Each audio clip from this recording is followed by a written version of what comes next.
İyi akşamlar sevgili seyirciler.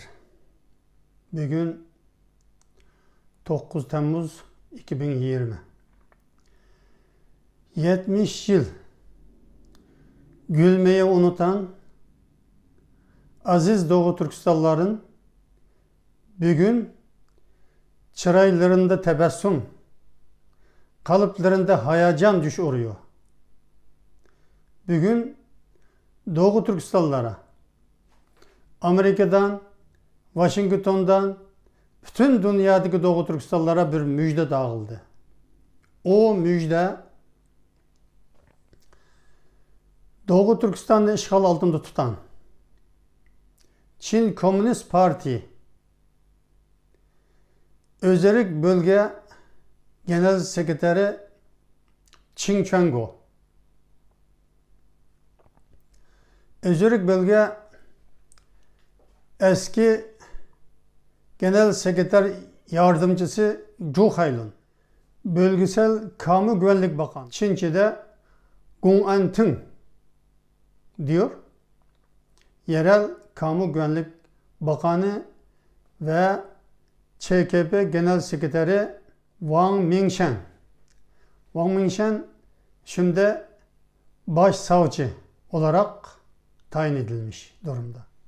Ve şimdiki Özerk Bölge Kamu Güvenlik Bakanı ÇKP Genel Sekreteri Hu Liujun.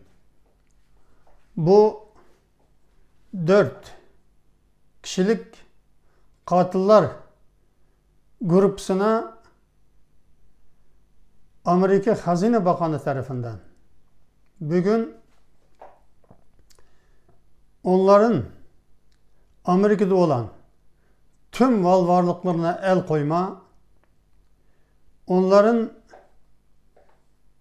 Amerika giriş vizesini iptal etme, vize olanlarının gireceklerine vize vermeme ve yurt dışına çıkarsa anında tutuklama kararını çıkardı.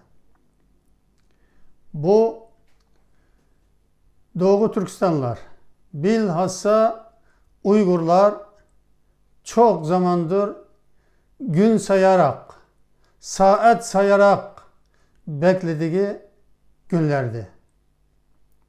Adalet çok gecikip olsa da sonunda yerini buldu. Bu dörtle kalmıyor. Hazine Bakanlığı'nın ve Amerika Dışişleri Bakanlığı'nın ortak açıklamasına göre Kamu Güvenlik Bakanlığı'nın yani yerel Özerk Bölge Kamu Güvenlik Bakanlığı'nın tüm departmanları bu listeye alınmış durumda. Yani cezalandıracak listenin içinde. Bunlar Doğu Türkistan'da 3,5 yıldan beri 5 milyon Müslüman Türkleri yani Uygur, Kazak, Kırgız, Özbek, Tacik, Tatar gibi yerli halkları cezaevlerine, toplama kamplarına toplayıp fiziki ve manevi işkence yaparak 1 milyondan fazla Müslüman Türk evladını öldürme suçunu işlemektedir. Bunlar 5 milyon insanın 500 binini Çin'in iç bölgelerinde tüm eyaletlerinin cezaevlerine dağıtıp oralarda ağır fiziki işkence uygulamakta, onların da ne kadarı hayat, ne kadarı hayatını kaybetti hala bilinmiyor.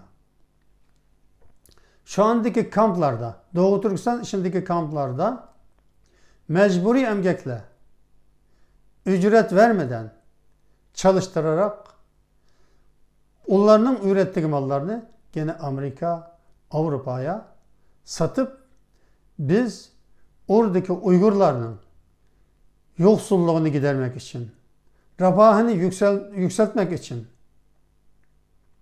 bu teşvikini yapıyoruz ve onlar için böyle ihracat yapıyoruz diye yalan söylemektedir. Ben hep söylüyorum. Çin Komünist Partisi dünyadaki en büyük dev yalan makinesi. Bunlara güvenmek mümkün değil. Şimdi gerçi az sayıda insanlar fiziki cihetten cezalandırma imkanı olmasa da bunların listeye alınması çok önemli. Bir gün gelecek Yugoslavya'daki Müslüman katili Milosevic gibi bunlar da uluslararası mahkemeye çıkartılacak. Benim duyduğuma göre daha Çin Komünist Partisi'nin pilot bürodan başlayıp eyadetlere kadar en üst ve orta düzey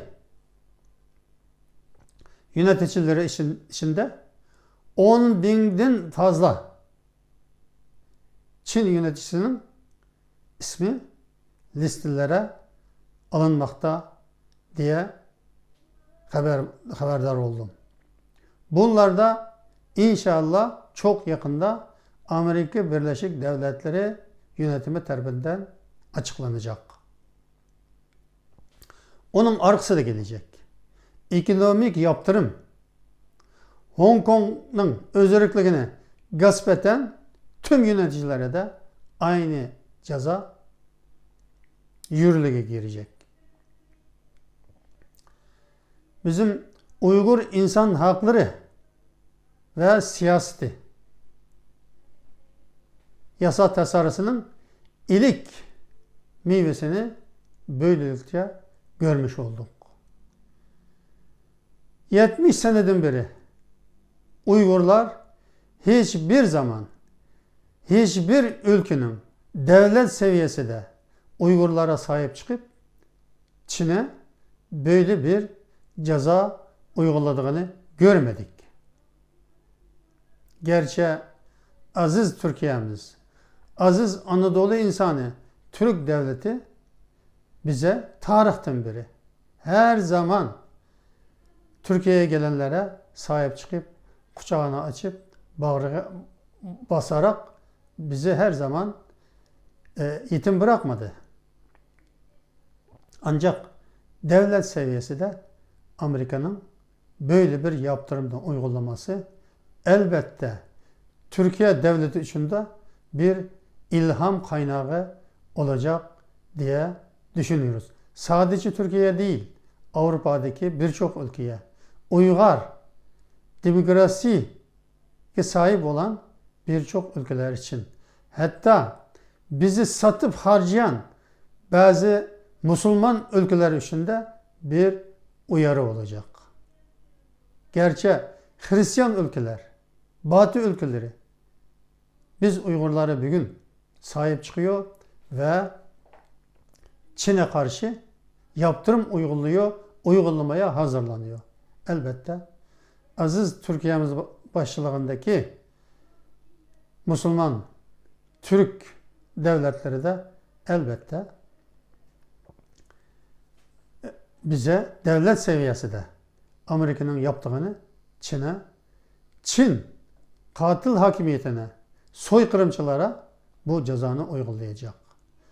Bizi sevindiren bu defa 46 ülke Çin'in Uygurlarını katletmesini destekleyen imzanı Birleşmiş Milletler İnsan Hakları Konseyi'ye vermiş olsa da, yani dün öbür günü vermiş olsa da, bunun içinde imza atan ülkelerin içinde Türkiye hiç yok. Zaten olması da imkansız.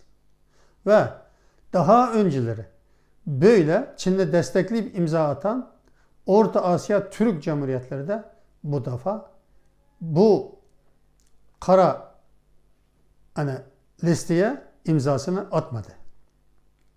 Bu 46 ülke içinde Çin'i destekleyen Kazakistan yok, Özbekistan yok, Kırgızistan yok, Tacikistan yok, Türkmenistan yok.